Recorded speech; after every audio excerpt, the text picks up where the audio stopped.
What's up, everyone? Welcome back to another episode of Kevin Prolix TV. Boy, do I got one for you. Check this out. Ugh.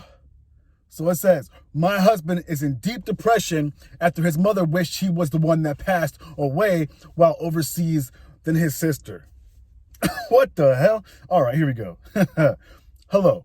This is a throwaway since I don't want this story on my main. This is going to be very emotional, so I ask for forgiveness if I skip ahead.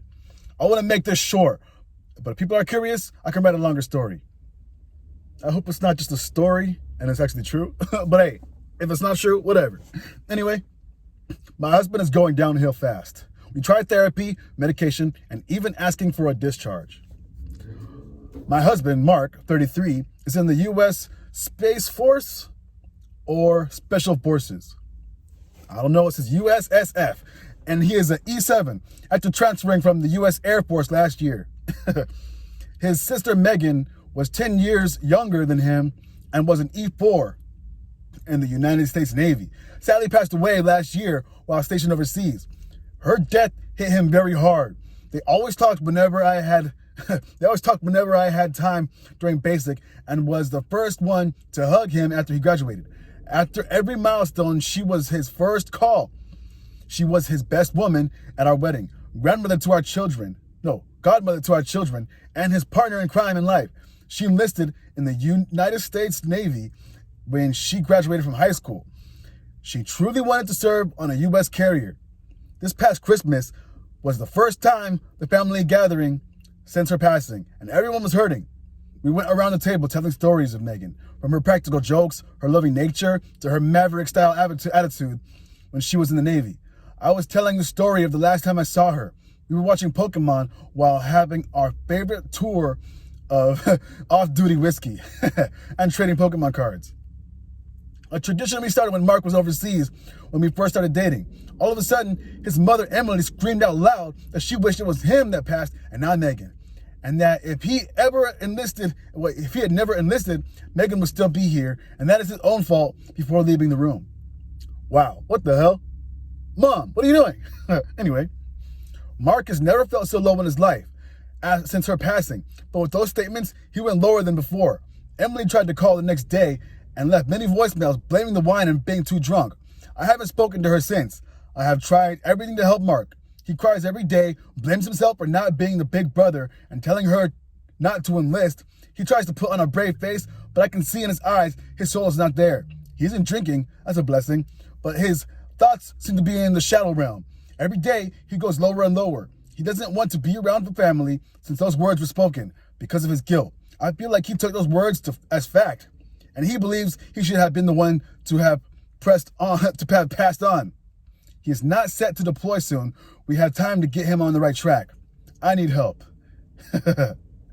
Anyway, here's some comments. Someone says, survivor's guilt is really common in service members and veterans. Therapy and EMDR can help if he's open to it. Don't let him isolate himself from people who want to support him. Probably block the mother-in-law too. Yeah, right? Anyway, another person says, his mom needs to be on pause and mute for now, and he needs all the help he can get. He's going to need therapy and lots of counseling, as what his mother said to him is very cruel. Another person, the mother put his fears into words and absolutely skewered him. He won't find his way back without help. I know the military offers that kind of support, but he may want to go outside. Find some survivor's guilt groups. Another person says, I'm assuming his superior is aware of this and how severe it is. He may need inpatient care, and no, the military and TRICARE can be a nightmare, but he needs a lot more help than you can provide, right? Another person, he needs to see a psychiatrist. Stat, he should most likely be on antidepressants to help him weather this. His depression is a serious and natural problem which needs treatment. He isn't a weak man. He's a man who is going through something very difficult. Please help him get to a good doctor. It's also okay for him to take a break from his family. He's fragile right now, emotionally, and doesn't need any more stress. They are going through their own stuff right now and aren't equipped to be careful around him. In time, they can hopefully be close again when everyone's nerves aren't so raw. Another person says, ask your mother-in-law if she prefer having 2 dead children instead of 1, because laying all this blame on your husband could easily lead to his suicide or a slow death from addiction.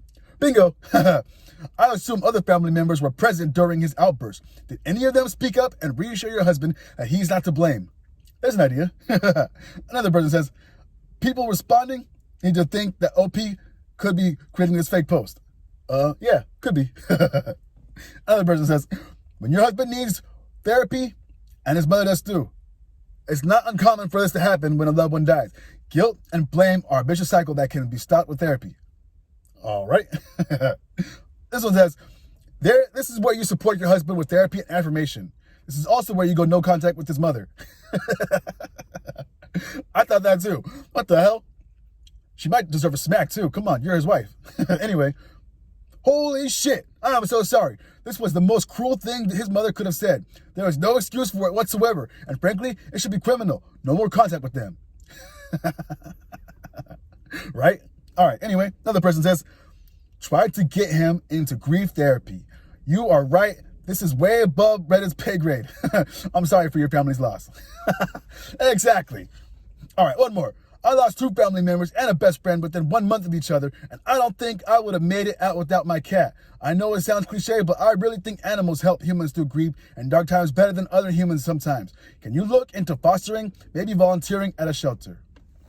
And boom, there you go. So what did we learn? All right, they're in a relationship. They're married. He was really close with his sister. His sister enlisted too, probably in following brother's footsteps. And she passed away. Mother didn't like that, probably. Because why she lash out at her son? So here's what they could do. Like the other people said, get him some counseling. Maybe reach up to the resources from the, I don't know, wherever he enlisted. And maybe go into some private care too. All the help you can do. But yeah, buddy needs some help. Yeah, depression is real serious. Anyway, this has been another episode of Kevin Prolix TV. Make sure you like, comment, subscribe, and share. Hit me in the description box with a super chat so I can read your thoughts on the next episode. Anyway, peace.